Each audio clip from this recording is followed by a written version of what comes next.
Church online की इस आराधना सभा में मैं आपका स्वागत करता हूं। आज की आराधना हम सबों के लिए आशीष का कारण होगी, यही मेरी प्रार्थना है और इस बात की मुझे निश्चितता भी। आज एक अत्यंत महत्वपूर्ण और गंभीर परंतु हमारी दिनचर्या से जुड़े हुए विषय पर हम परमेश्वर के वचन की व्याख्या करेंगे, परमेश्वर की उपासना करेंगे, गीतों को गाकर उसकी महिमा करेंगे, प्रार्थना के द्वारा उससे बातचीत करेंगे, प्रभु यीशु मसीह के प्रेम की ओर अपनी दृष्टि डालेंगे, उस क्रूस पर जो उसने हमारे लिए अपने आप को बलिदान कर दिया, उसकी गंभीरता को हम समझेंगे। आइए इस आराधना में हम आगे बढ़ते हैं और मुझे इस बात की निश्चितता है कि हम सबों के जीवनों से परमेश्वर का वचन बातचीत करेगा और हम उस परमेश्वर की, जीवित परमेश्वर की आवाज सुन सकेंगे और आज का संदेश हमारे जीवन को अनंत जीवन की दिशा देने वाला संदेश होगा। आइए हम इस आराधना में आगे बढ़ते हैं। आपको प्रभु यीशु मसीह के मधुर नाम में जय मसीह की। हिंदी चर्च ऑनलाइन आराधना में मैं आप सभी का स्वागत करती हूँ। आराधना में जाने से पूर्व हम परमेश्वर की आशीष एवं उसकी उपस्थिति के लिए प्रार्थना करेंगे। आइए हम प्रार्थना करें। हे पिता परमेश्वर, हम तुझे तेरे महान प्रेम, दया, क्षमा, अनुग्रह, सुरक्षा, सामर्थ व सारे उपकारों के लिए धन्यवाद देते हैं। पिता, प्रार्थना करते हैं कि तू हमारी आराधना का अल्फा और ओमेगा हो। हम आत्मा से भरकर तेरी आराधना करें। इस आराधना के द्वारा हमारे जीवन तेरी उपस्थिति के तेज से, तेरी संगति, आशा, आनंद व संतुष्टि से भर सके, जिससे हम दूसरों के लिए आशीष का कारण बन सके, क्योंकि हम अपनी इस विनती को तेरे ही इकलौते बेटे प्रभु यीशु के नाम से मांगते हैं, आमीन। हे जाति जाति के सब लोगों, यहोवा की स्तुति करो। हे राज्य राज्य के सब लोगों, उसकी प्रशंसा करो, क्योंकि उसकी करुणा हमारे ऊपर प्रबल हुई है और यहोवा की सच्चाई सदा की है। यहाँ की स्तुति करो। हमारा परमेश्वर महिमा और स्तुति के योग्य है। बड़े उत्साह के साथ परमेश्वर के आदर और महिमा में हम कुछ गीत और कोरस गाएंगे।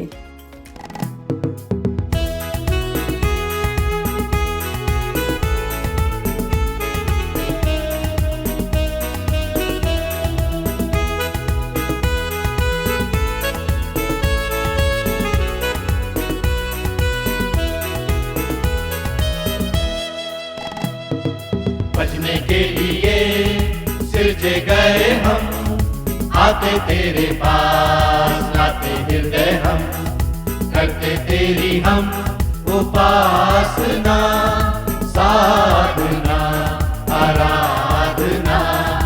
बचने के लिए सिरजे गए हम, आते तेरे पास, लाते हृदय हम, करते तेरी हम उपासना, साधना, आराधना।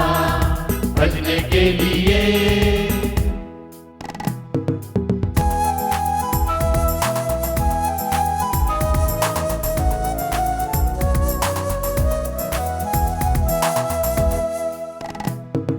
आदि में था वचन, वचन से हुआ सृजन, यीशु से हुए उत्पन्न, तारे और सृष्टि गगन। आदि में था वचन, वचन से हुआ सृजन, यीशु से हुए उत्पन्न, तारे और सृष्टि गगन। महिमा स्तुति के योग मेरा प्रभु यीशु, महिमा स्तुति के योग मेरा प्रभु यीशु। बचने के लिए सृजे गए हम, आते तेरे पास, लाते हृदय हम, करते तेरी हम उपासना साधना आराधना भजने के लिए।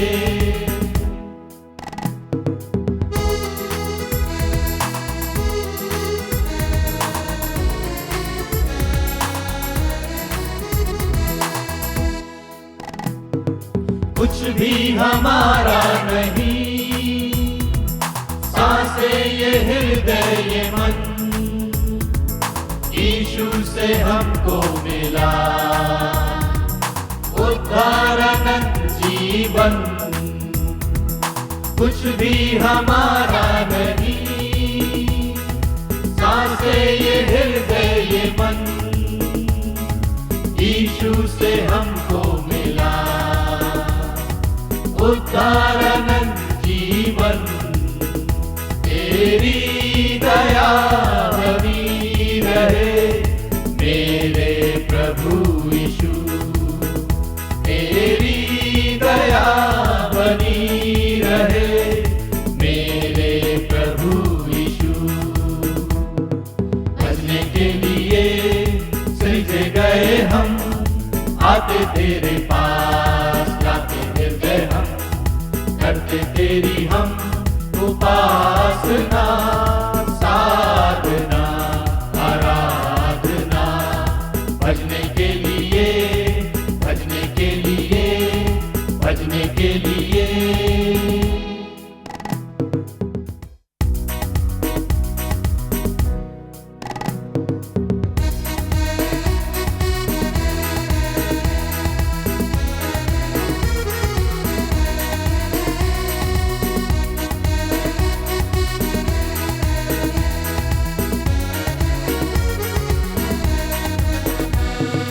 जीवन में जब आंधी तुम पर चलती है, और जब तुम निराशों की सब होताश है, गिनो सारी आशीष गिनो नाम नाम, और तुम विस्मित होगे देखकर पीछे नाम। आशीष गिनो गिनो नाम नाम, आशीष गिनो देखो पीछे काम। आशीष गिनो गिनो नाम बना, और तुम विस्मित होगे देखकर पीछे नाम। चिंता का जब तुम पर अधिक बोझ पड़े, और जब उसका भारा सागर जान पड़े, तब तुम गिनो आशीषें वे कितनी हैं, और तुम स्तुति करके रहोगे निर्भय।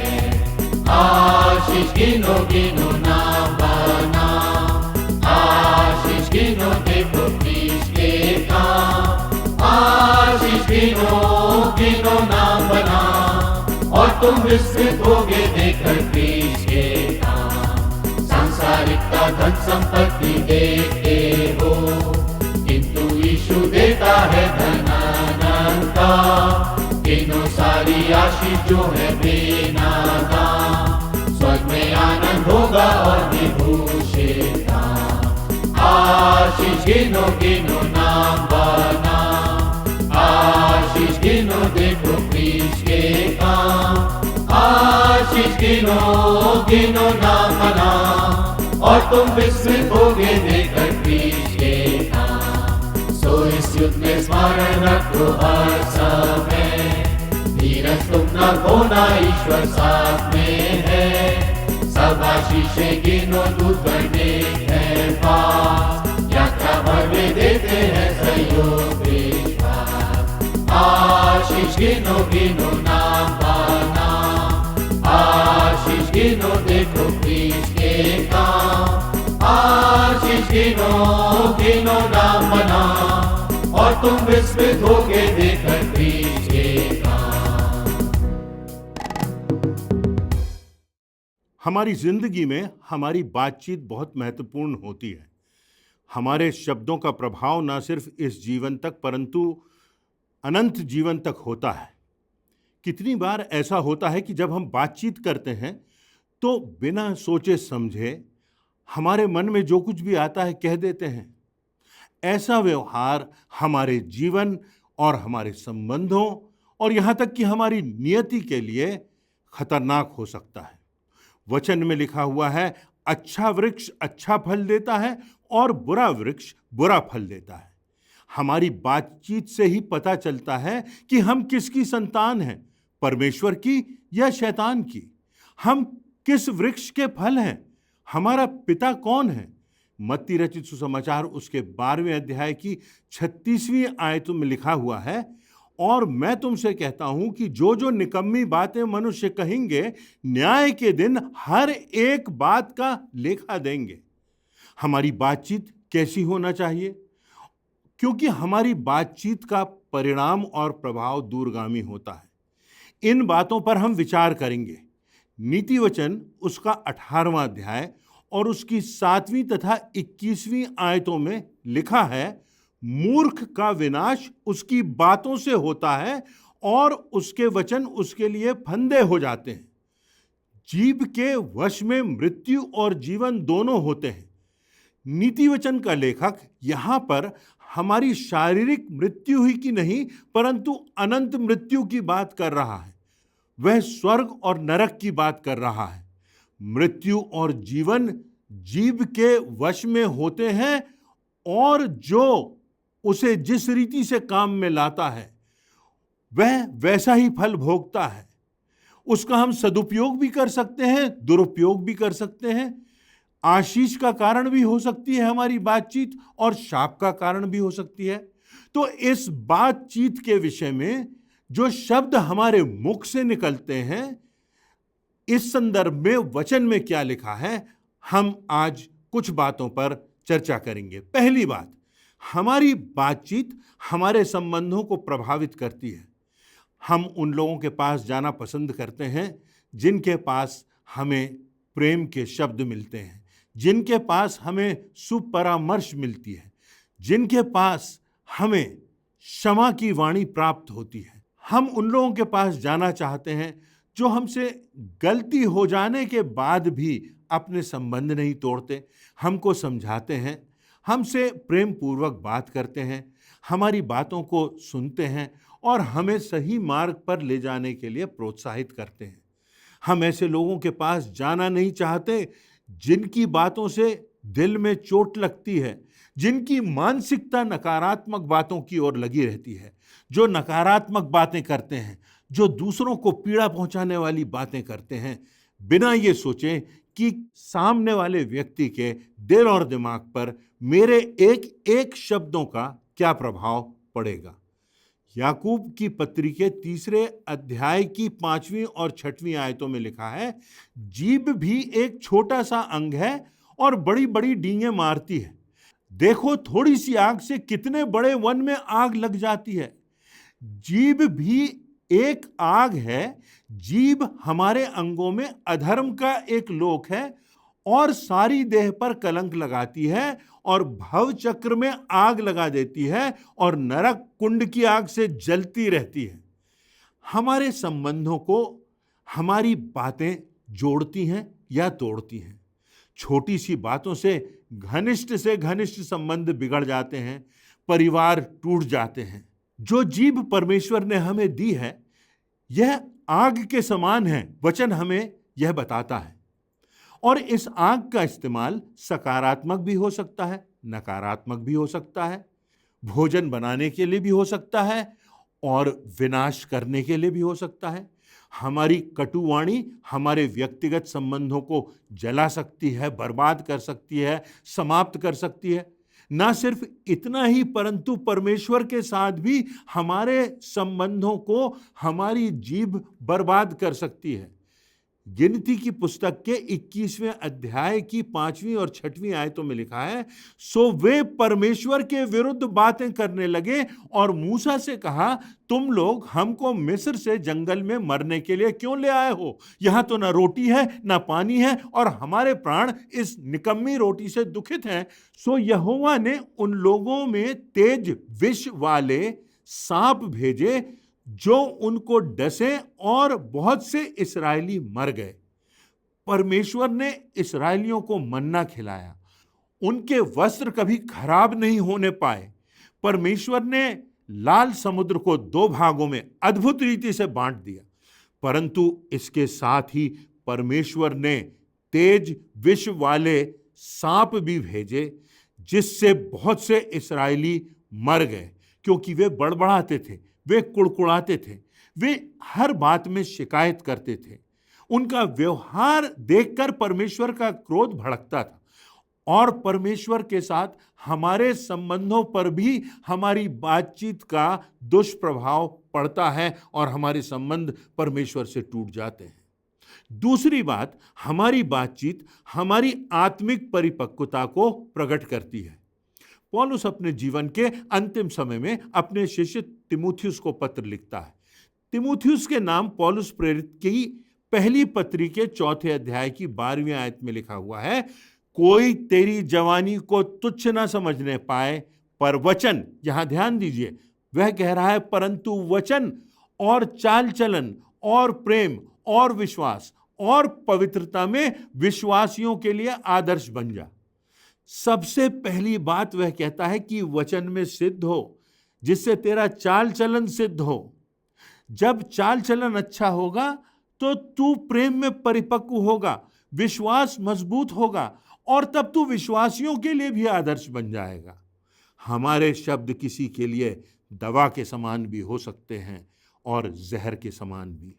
हमारे शब्द किसी के दिल में शांति भी ला सकते हैं और किसी के मन में असीमित तनाव और उसके जीवन में विनाश भी उत्पन्न कर सकते हैं। हमारे शब्द किसी टूटे और बिखरे हुए व्यक्ति को जोड़ सकते हैं और हमारे कटु शब्द किसी मजबूत से मजबूत व्यक्ति को तोड़ भी सकते हैं। हमारी आत्मिक परिपक्वता का मापदंड हमारे शब्द होते हैं। यदि हम में आत्मिक परिपक्वता है तो हमारे एक एक शब्द व्यक्ति के लाभ के लिए होंगे, परमेश्वर की दृष्टि में स्वीकार्य होंगे। तीसरी बात, हमारी बातचीत हमारी नियति और हमारे अनंत को प्रभावित करती है। मत्ती रचित सुसमाचार के 12वें अध्याय की 36वीं आयत में लिखा है, और मैं तुमसे कहता हूं कि जो निकम्मे बातें मनुष्य कहेंगे, न्याय के दिन हर एक बात का लेखा देंगे, क्योंकि तू अपनी बातों के कारण निर्दोष और अपनी बातों ही के कारण दोषी ठहराया जाएगा। न्याय के दिन हमारी कही हुई निकम्मी बातों के द्वारा ही हम दोषी ठहराए जाएंगे। ये कितनी गंभीर बात है। चौथी बात, हमारी बातचीत हमारी मानसिकता को प्रकट करती है। जिस व्यक्ति की मानसिकता सकारात्मक और सोच आत्मिकता से परिपूर्ण होता है, वह व्यक्ति वैसी ही बातें करता है। उसके स्वभाव में प्रेम, अनुग्रह और क्षमाशीलता झलकती है। मत्ती रचित सुसमाचार के 12वें अध्याय की 34वीं और 35वीं आयतों में लिखा है, हे सांप के बच्चों, तुम बुरे होकर क्यों कर अच्छी बातें कर सकते हो? क्योंकि जो मन में भरा है वही मुंह पर आता है। भला मनुष्य मन के भले भंडार की भली बातें निकालता है और बुरा मनुष्य बुरे भंडार से बुरी बातें निकालता है। मत्ती रचित सुसमाचार के 15वें अध्याय की 18वीं आयत में लिखा है, परंतु जो कुछ मुंह से निकलता है वही मन से निकलता है और वही मनुष्य को अशुद्ध करता है।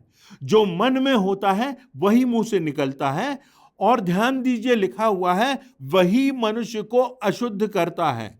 यहां अशुद्ध होने का अर्थ मात्र शारीरिक अशुद्धता नहीं है, परंतु इससे हमारा शरीर कलंकित होता है, यहां तक कि हमारी आत्मा अशुद्ध होती है, कलंकित होती है। हमारी बातचीत हमारी मानसिकता को प्रकट करती है। कई लोगों के व्यवहार में, कई लोगों की मानसिकता में यह बात होती है कि वो नकारात्मक बात ही करे, वो अच्छाई में भी बुराई ढूंढ ले, वो ऐसी बात कहें जो दूसरों को चोट पहुंचाए। और कुछ लोग होते हैं जो प्रेम के साथ अच्छे तरीके से सही बात को दूसरों तक पहुंचा देते हैं, उनकी कमियां भी बता देते हैं। पांचवी बात हमारी बातचीत के संबंध में, जीभ को मनुष्यों में से कोई वश में नहीं कर सकता। याकूब की पत्री के 3 अध्याय की 8वीं आयत में लिखा है, पर जीभ को मनुष्यों में से कोई वश में नहीं कर सकता। यह एक ऐसी बला है जो कभी रुकती नहीं। याकूब लिखता है कि जीभ को वश में नियंत्रित करना मनुष्य की शक्ति से परे है। अगर हम चाहें कि हम अपनी शक्ति से, अपनी ताकत से जीभ को वश में ले आएं, तो यह काम लगभग असंभव है। परंतु परमेश्वर की सामर्थ्य से, उसके नियंत्रण में रहने से, उसके निर्देशों का पालन करने से और उसके प्रति समर्पण और आदर की भावना से ही हम अपनी जीभ को नियंत्रित करने का प्रयास कर सकते हैं।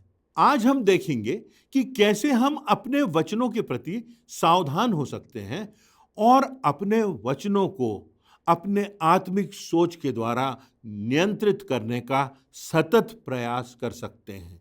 पहली बात, क्रोध से भरकर अनियंत्रित होने से पहले हमें खामोश रहना है और सोचना है कि हम क्या कहने जा रहे हैं। भजन संहिता 39वां अध्याय पहली आयत, मैंने कहा मैं अपनी चाल चलन में चौकसी करूंगा ताकि मेरी जीभ से पाप ना हो। यशायाह भविष्यवक्ता की पुस्तक के 53वें अध्याय की 7वीं आयत में प्रभु यीशु मसीह के संबंध में भविष्यवाणी है। वह सताया गया तो भी वह सहता रहा और उसने अपना मुंह ना खोला। जिस प्रकार भेड़ वध होने के समय वह भेड़ी ऊन कतरने के समय शांत रहती है, वैसे ही उसने अपना मुंह ना खोला। कितना आवश्यक है कि हम खामोशी से विचार करके अपनी बात को कहें। दूसरी बात, चुन लें कि हम शैतान को अवसर देंगे या परमेश्वर को अपनी बातचीत में। जब तनाव और क्रोध का समय है तो यह बहुत प्रमुख क्षण होता है और अनियंत्रित बातें हमारे मुंह से निकलने लगती हैं। तो हमें यह निर्णय करना है कि हम किसको अवसर देंगे, परमेश्वर को या शैतान को।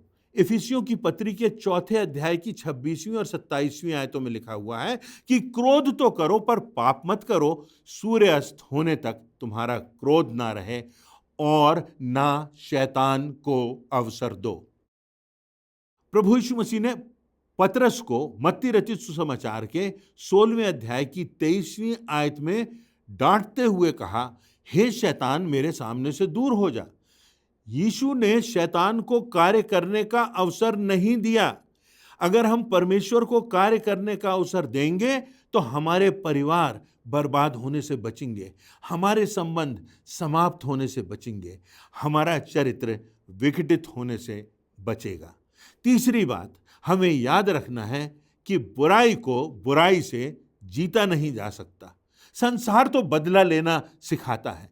किसी ने अपशब्द कहे हम भी अपशब्द कहें, किसी ने बुरा कहा हम भी और भी अधिकाई से उसका बुराई से जवाब दें। परंतु क्या बुराई से बुराई को जीता जा सकता है? इस प्रकार से कोई संबंध जोड़ा जा सकता है? इस प्रकार से कोई समस्या दूर हो सकती है? आरोप लगाने वाले से विवाद करके क्या हम उसके संबंधों में हमारे साथ जो हैं उनमें सुधार ला सकते हैं? क्या विवाद को समाप्त कर सकते हैं? ऐसा संभव नहीं है। प्रभु यीशु मसीह के जीवन को देखें तो उसने अपने साथ बुरा करने वालों के साथ भी भलाई की। जो लोग प्रेम करने के योग्य नहीं थे, जिनसे संसार घृणा करता था, जो संसार की दृष्टि में निम्न थे, उनसे भी प्रभु यीशु मसीह ने प्रेम किया। जिन्होंने उसको मारा, पीटा, उस पर कोड़े बरसाए, उस पर थूका, उसका अपमान किया, उसकी हत्या तक का प्रयास किया, उन्हें भी प्रभु यीशु मसीह ने क्षमा किया। उसके पास तो सारा अधिकार था। वह कहता तो स्वर्गदूतों की सेनाएं आ जाती और सबको नाश भी कर देती। फिर कहाँ होता हेरोदेस, कहाँ पिलातुस होता, कहाँ सेनापति होते, कहाँ रोमी सिपाही होते, कहाँ वो सल्तनत होती। प्रभु यीशु मसीह के एक इशारे पर सब के सब ध्वस्त हो जाते। परंतु उसने उस अपमान, पीड़ा और क्रूस की दर्दनाक मौत को भी खामोशी से सह लिया। इन सब बातों को सहते हुए प्रभु यीशु मसीह ने हमारे उद्धार का, सारी मानव जाति के उद्धार का रास्ता निकाल दिया। अगर प्रभु यीशु मसीह बुराई से बुराई को जीतने का रास्ता निकालता तो मैं और आप आज इस संसार में कोई आशा की स्थिति में ना होते और हमें अनंत जीवन की आशा भी ना होती। प्रभु यीशु मसीह कहते हैं कि यदि तुम अपने स्वर्गीय पिता की संतान कहलाना चाहते हो तो उसके लिए यह जरूरी है कि तुम अपने बैरियों से प्रेम रखो और अपने सताने वालों के लिए प्रार्थना करो। जब हम ऐसा करते हैं तो इन कठिन परिस्थितियों में परमेश्वर की सामर्थ्य को हम कार्य करने का अवसर देते हैं। जब हम अनियंत्रण की स्थिति का क्रोध, तनाव और विषमताओं का सामना स्वयं अपनी ताकत से करने की कोशिश करते हैं, तब हम बुरी तरह विफल हो जाते हैं।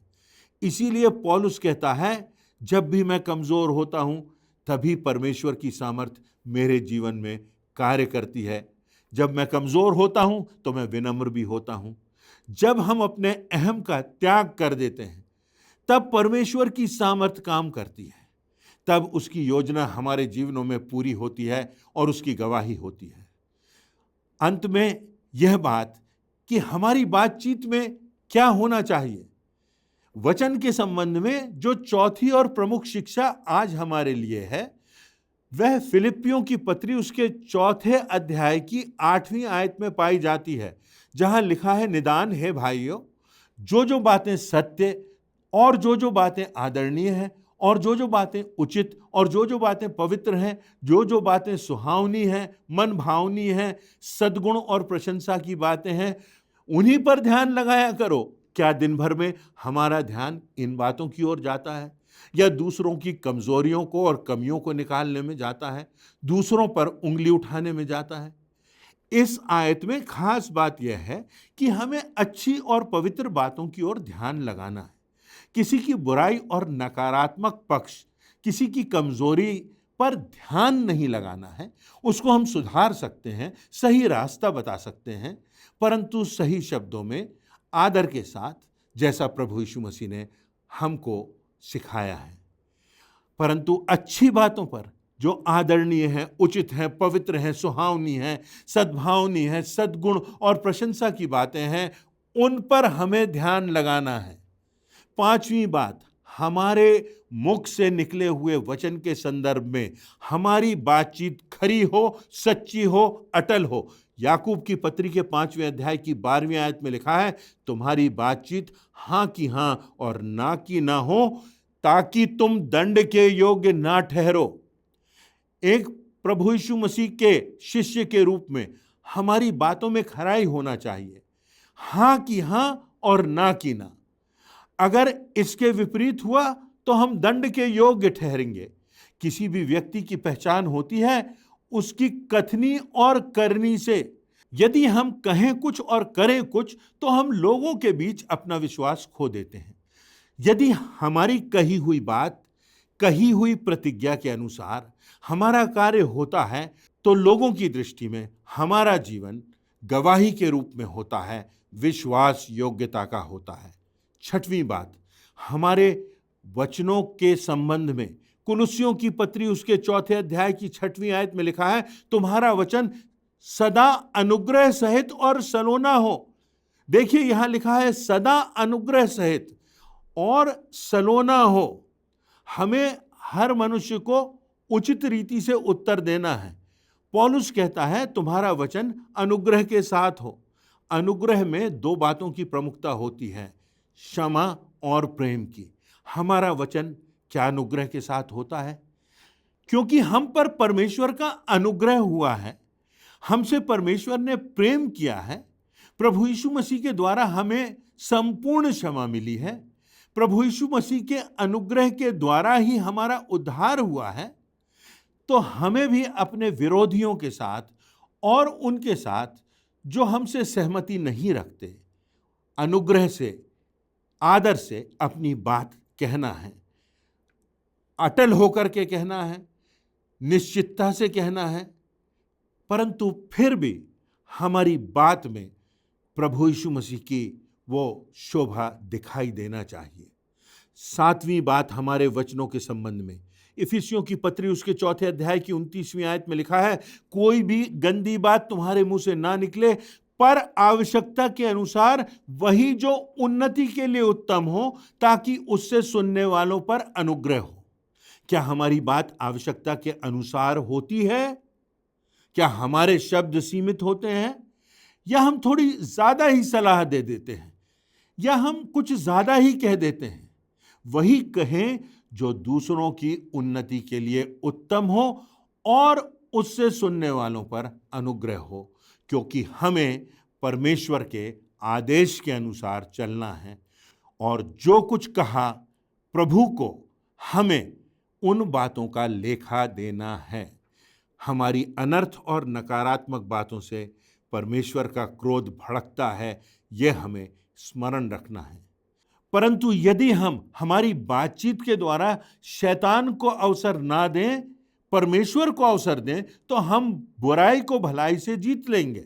हमारा ध्यान उन बातों पर लगा रहे जो परमेश्वर की दृष्टि में उचित हैं। हमारी बातचीत दूसरों के लिए उन्नति का कारण हो, ताकि वे प्रभु यीशु मसीह की निकटता में आ सकें। परमेश्वर ने हमारे लिए सब कुछ किया है। उसने हम पर दया की है, उसने हमसे प्रेम किया है, उसका अनुग्रह हमारे साथ प्रतिदिन रहता है। काश इन बातों की गवाही हमारी बातचीत में हो। 8वीं और अंतिम बात हमारी बातचीत और हमारे शब्दों के संबंध में। हमारे जीवन में यदि हम सतर्क ना रहें तो झूठ बोलना हमारी आदत हो जाती है, नकारात्मक बातें करना हमारी आदत हो जाती है।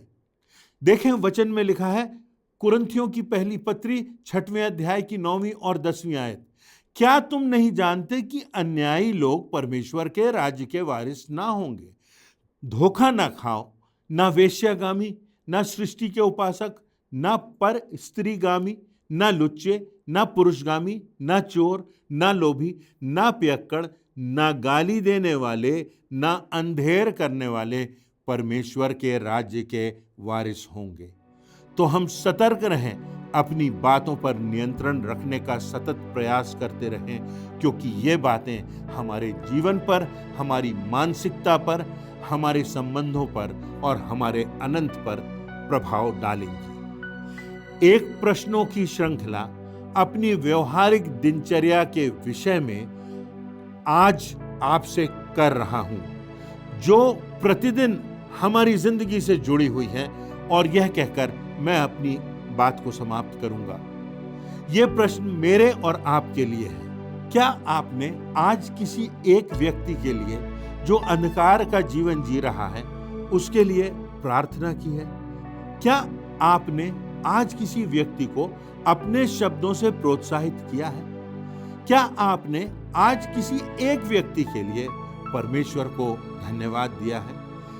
क्या आपने आज एक किसी व्यक्ति से प्रशंसा के शब्द कहे हैं?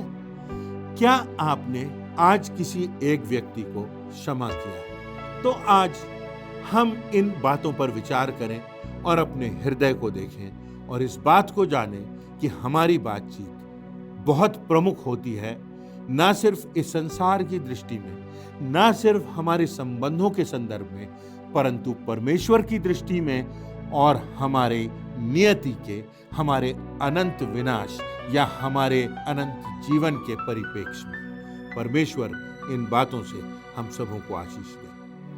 आज के आशीषित एवं प्रेरणादायक वचन के लिए हम प्रभु के सेवक को धन्यवाद देते हैं। परमेश्वर का अनुग्रह उनके ऊपर बना रहे। और आज का यह वचन हमारे पांव के लिए दीपक और माह के लिए उजियाला ठहरे। अब समय है कि हम प्रभु की ब्यारी में शामिल हों। हम परमेश्वर के महानतम बलिदान, उसके पुत्र प्रभु यीशु मसीह को स्मरण करेंगे। प्रभु भोज में शामिल होने से पहले हम अपने मनों को तैयार करें इस गीत के द्वारा।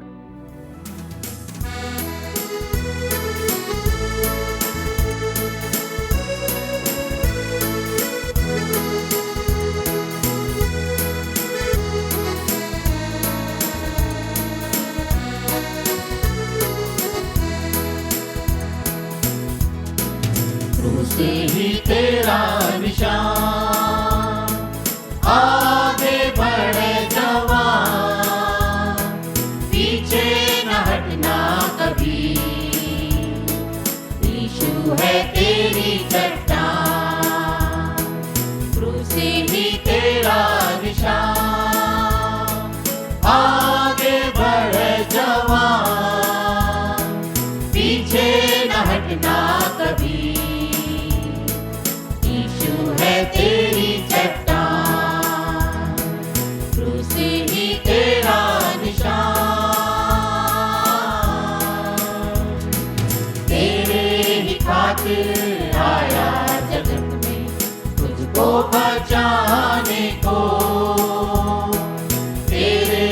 खातिर आया जगत में तुझको बचाने को। तेरे ही खातिर यीशु ने खोला, तेरे ही खातिर यीशु ने खोला मुक्ति के द्वार को। तुझसे ही तेरा निशान, आगे बढ़े जवान, पीछे न हटना कभी, यीशु है तेरी चट्टान, तुझसे ही तेरा निशान।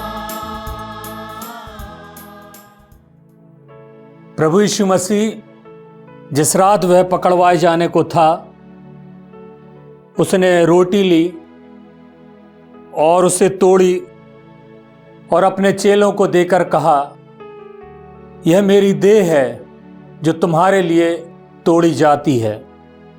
इसी रीति से उसने ब्यारी के पीछे कटोरा भी लिया और अपने चेलों को देते हुए कहा, यह मेरा वह लहू है जो बहुतों के पाप मोचन के लिए बहाया जाता है। तो जब कभी भी तुम आपस में मिलो तो मेरे स्मरण के लिए ऐसा ही किया करो।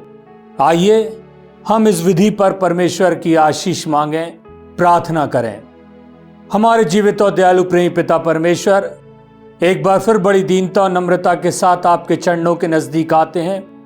धन्यवाद देते हैं पिता परमेश्वर कि आपने हमें हमारे पापों में नहीं छोड़ा, परंतु अपने बेटे को भेजकर हमारे पापों से हमको छुटकारा दिलाया, उद्धार दिलाया। उसके लिए हम आपको हृदय से धन्यवाद देते हैं। आपके त्याग और बलिदान को स्मरण करते हुए, आपको धन्यवाद देते हुए इस विनती को आपके बेटे हमारे उद्धारकर्ता प्रभु यीशु मसीह के नाम से मांगते हैं, आमीन। प्रभु की मेज तैयार है। आइए, जिन्होंने भी प्रभु यीशु मसीह के नाम का बपतिस्मा लिया है, इस विधि में आमंत्रित हैं।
आइए हम सब अपने स्थानों पर खड़े हो जाएं। हम अंतिम प्रार्थना में जाएंगे। प्रार्थना के बाद प्रार्थना के रूप में एक कोरस गा लेंगे। उसके पश्चात परमेश्वर की आशीष ग्रहण करके आज की आराधना समाप्त करेंगे। आइए हम प्रार्थना करें। हमसे प्रेम करने वाले हमारे जीवित महान अनुग्रहकारी सामर्थी परमेश्वर, सारी आशीषों के लिए आपका धन्यवाद देते हैं। आज की सुबह के लिए आपका धन्यवाद देते हैं। धन्यवाद देते हैं प्रभु जी, इस आराधना में आपने अगुवाई की। धन्यवाद देते हैं प्रभु जी कि आपने आज के वचन के द्वारा, आपके दास के द्वारा प्रभु हमें आशीषित किया। खुदावन, हर बात के लिए प्रभु हम आपका धन्यवाद देते हैं। धन्यवाद देते हैं जितने लोग आज की आराधना में जुड़े हैं, आप प्रत्येक को आशीषित करें।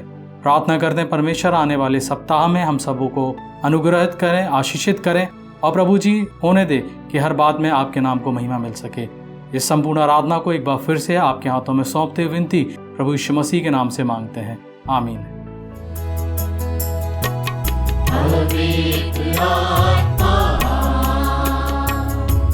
पवित्र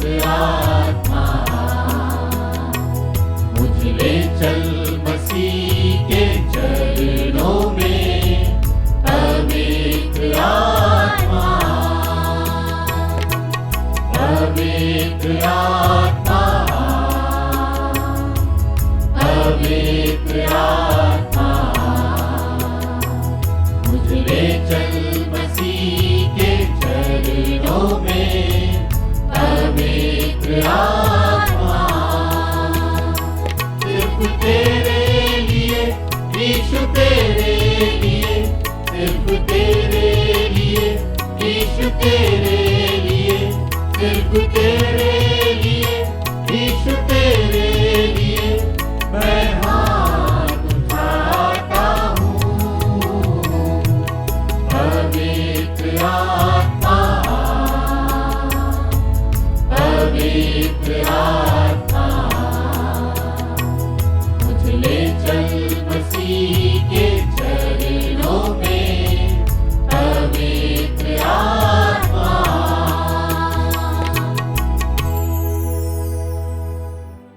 आइए हम परमेश्वर की आशीष ग्रहण करें। अब हमारे पिता परमेश्वर का प्रेम, प्रभु ख्रीष्ट का अनुग्रह और पवित्र आत्मा की शांति और सहभागिता हमारे साथ और प्रत्येक विश्वासी के साथ अब से लेकर अंत तक होती रहे। आमीन।